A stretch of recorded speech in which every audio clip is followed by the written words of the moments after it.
Thank you so much for listening. If you'd like to offer Dana, then please do go to justthiszen.org/giving. Your support really does make a huge difference. Thank you so much.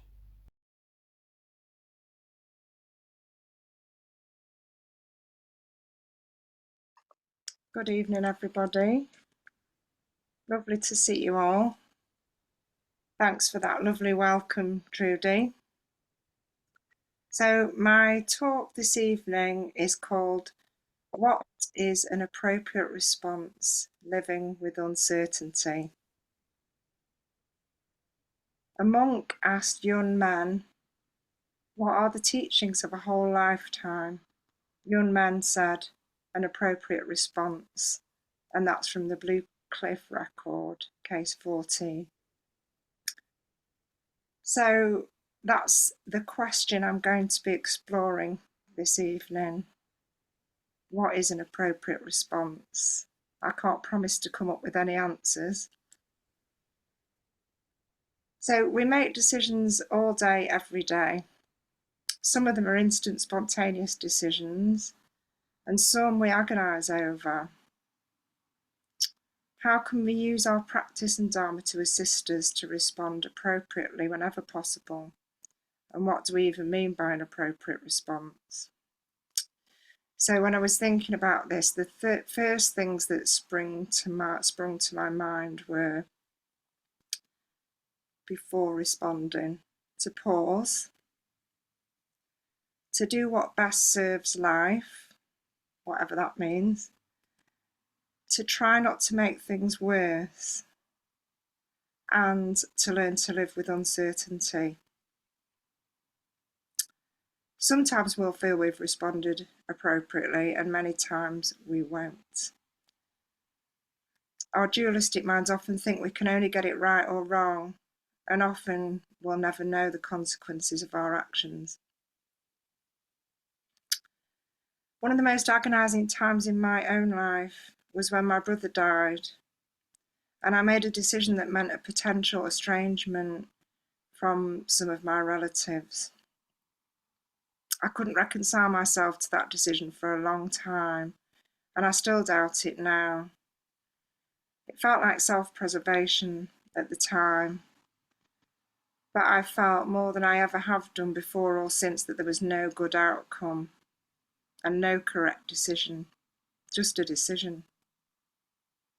I still feel that now. What I do recognise is that that decision was a result of all the causes and conditions that came before, and it had a certain inevitability about it. But I know that part of my agonising was to do with my reputation. What would others think of me? I suspect stories have been told which make me sound heartless and cold. It really showed me how incredibly attached I am to my reputation. Many years ago, I read a book by Elif Shafak called The 40 Rules of Love, about the 13th century poet, Sufi poet Rumi, and Shams of Tabriz, who was his mentor. It was about the 40 rules of life and love, and Shams's job was to guide Rumi spiritually. One day he insisted that Rumi go to the tavern and buy a bottle of wine.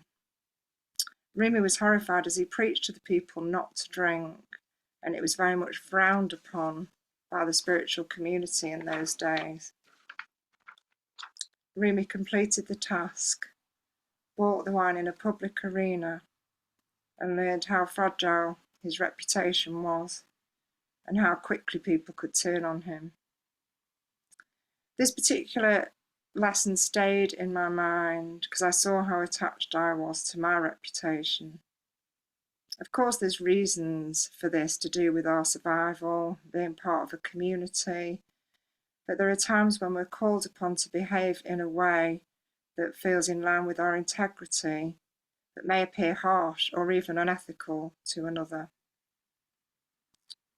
An appropriate response may not always be the most popular or easiest. Tim Burkitt says, "True compassion is rooted in wisdom, not political correctness or social niceties. It is not sentimental, doesn't always look like compassion, nor does it always make you feel good. That's because it's not about you.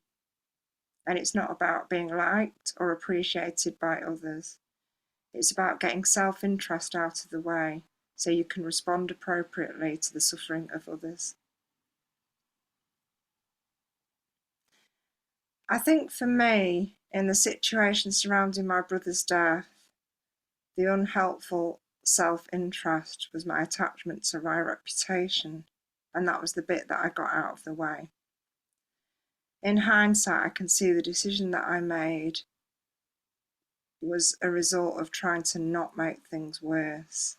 Practice had helped me to recognise that adding more drama to a situation is unhelpful, and perhaps, to use a word of Flint's, unwholesome. In Cherry Huber's book, Good Life, The Guide to the Precepts, she explains really eloquently that trying too hard to be a good selfless person can be self-defeating if we approach it from a conventional moral right and wrong perspective. She says, "I suppose an argument can be made from a Buddhist perspective that I should make myself do or not do certain things in order to be a good person. But I don't think it's Buddhism, and more important, I don't think it works. I ask you to consider how it might be selfish and egocentric for me to force myself to do the good thing in spite of what I really want. The result is that I will die having an image of myself as a good, deprived person. Now, what happens if I am a very good, deprived person? My belief system remains in control. I can be feeling really pleased with myself while leaving a trail of carnage behind me, because of all the things I'm not addressing, not facing, not accepting, I'm taking out on other people." Recently, I was in a situation where I really wanted to do what seemed like the selfless thing, but it meant letting go of an opportunity I was really invested in, and it felt at first like a sacrifice I didn't want to make. I watched that internal conflict and made the decision that was obviously most beneficial to the people involved and let go of the other thing that was just for me. It quickly became clear that the decision was right one for me as well as for everybody else. I've noticed that often when we really get a glimpse of our connection to everything, there is no conflict between what's best for me and what serves life. When we're able to let go of what we thought we wanted, it's surprising how often it doesn't feel like self-sacrifice that gives us a feeling of fulfillment and satisfaction. So the examples I've used so far of decision making are about decisions that are premeditated and that we might spend a lot of time pondering over or worrying about. In the end, we just have to act with faith that we are doing our best and train ourselves to recognise and live with the uncertainty of our lives. Agnes DeMille says, "Living is a form of not being sure, not knowing what next or how. The moment you know how, you begin to die a little. The artist never entirely knows. We guess. We may be wrong, but we take leap after leap in the dark." What about the times when we have to respond in the moment? Just thinking about formal practice for a minute. We know that the forms are designed to help us pay attention. We're asked to sit still in Zazen. What if we're sitting in the Zendo and we hear someone in distress outside? We respond appropriately. We don't just sit there and ignore something that needs our attention. That's why the precepts are invitations to study our experience and deepen our curiosity, rather than prohibitions or commandments. If we become rigid and rule-bound, we can't be flexible enough to respond to what's in front of us. But what if we're meditating at home alone and the doorbell rings or our phone buzzes? We have to make our own decision between an urge to react to the distraction because we're curious about who's ringing or who's at the door. We might go into a whole story about the phone call being an emergency, and we might justify just checking to see who it is. For myself, some days I can succeed in carrying on sitting with the faith that whatever the issue is, it can wait till I've completed Zazen, because my practice is to be less reactive based on my conditioning, e.g. my anxiety. On another day, I may make a conscious decision to attend to the interruption, and on yet another day, I might just react and jump up before I've even thought about it, because some days I can be more mindful than others. As we become more experienced practitioners, we may find we have a tiny bit more space to pause sometimes when we're about to react in our habitual way, and sometimes we don't. On the morning of our recent online retreat, I had the funny feeling one sometimes gets that the Dharma talk was specifically for me. I thought that Josh had somehow been a fly on the wall at my house that morning as I was preparing to join the pre-retreat Zoom call. I thought I'd printed out everything I needed, only to remember 10 minutes before I was due on the Zoom call that I was doing the welcome orientation,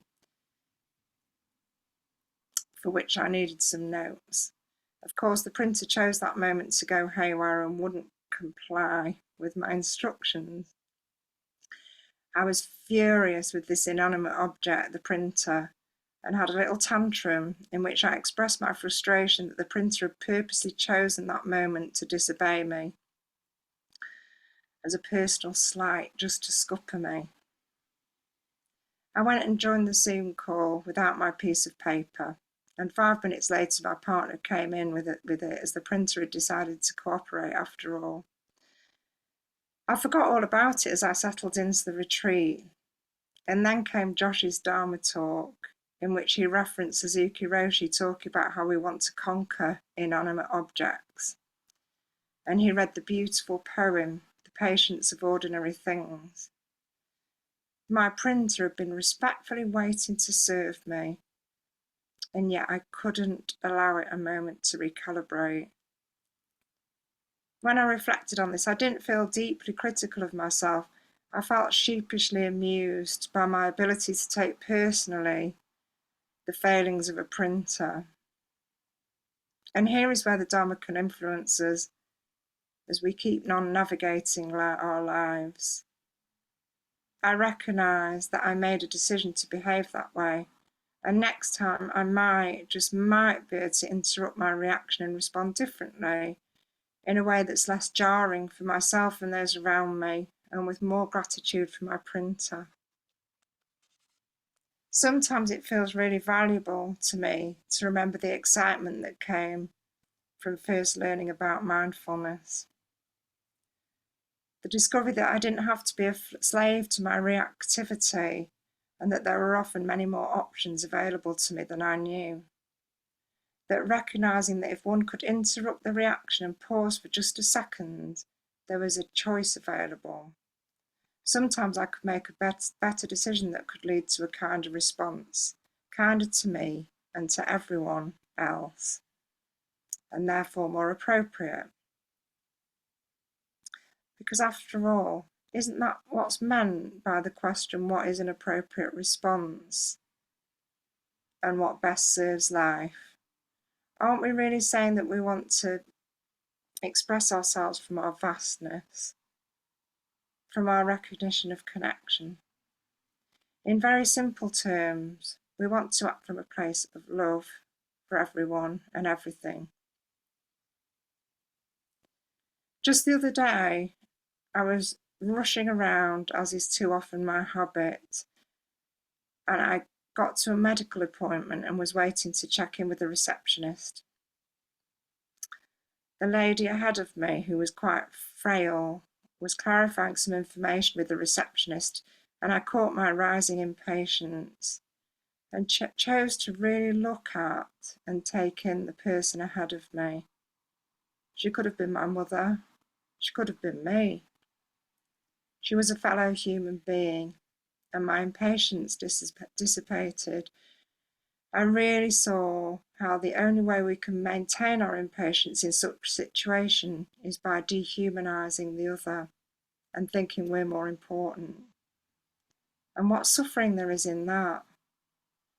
I know that at times when I've shown impatience in such a situation, I've felt ashamed pretty quickly afterwards.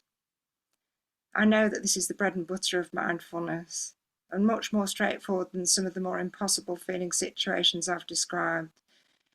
But it still fills me with wonder and pleasure when I do find the gap that gives me an opportunity to respond with love and connection. Blanche Hartman says, if you can cultivate gratitude for this human life, seeing it as a gift, then your generosity to others will not feel like sacrificing yourself as much as it feels like passing on that gift. What is this self you are sacrificing, and how are you sacrificing it? What is this ego that makes you angry? Where is this you that becomes angry? Does it truly exist, separate from those loved ones? And how is the happiness of your loved ones different from your own happiness? When we practice gratitude, it lessens our need for control and helps us to be more accepting of how things are, and therefore less likely to make decisions based on what we think we are lacking in. We know that trying to make decisions based on controlling our experience never ends well. We know that when we can have our eyes wide open and notice the things we are grateful for, then we're more able to be present to what is. This practice really highlights and explores the whole notion of personal preference. Flint says that self-discipline is remembering what you want. There are times when it is helpful to not focus on making a decision and just act. This is the very nature of going on retreat. Many of us, when we've arrived at a retreat, find ourselves saying, what the hell did we decide to do this for again? We could have just had a lovely holiday and done whatever we want. What makes us keep coming back? What makes us get up in the morning and join a meditation meeting without any thought about whether we feel like it or don't feel like it? This talk has been a way for me to try and find answers to the question, what is an appropriate response? And implicit to that, how do I respond appropriately? Well, I've not come up with any concrete answers really, other than to keep on practicing in order to keep realising our connection, to be as awake as possible, as grateful as possible, and as compassionate as possible, and trust that if we recognise and cultivate these qualities in ourselves, we'll do less harm in the world. I've really enjoyed revisiting Cherry Huber's book on the precepts, so I'm going to finish with a quote from her about compassion. At this point, I never feel bad when I'm aware of what people call breaking a precept. There's nothing to break. There's simply awareness that I have not been living in compassion, and I'm deeply grateful for that awareness. The point is not to do it right and punish myself when I'm doing it wrong.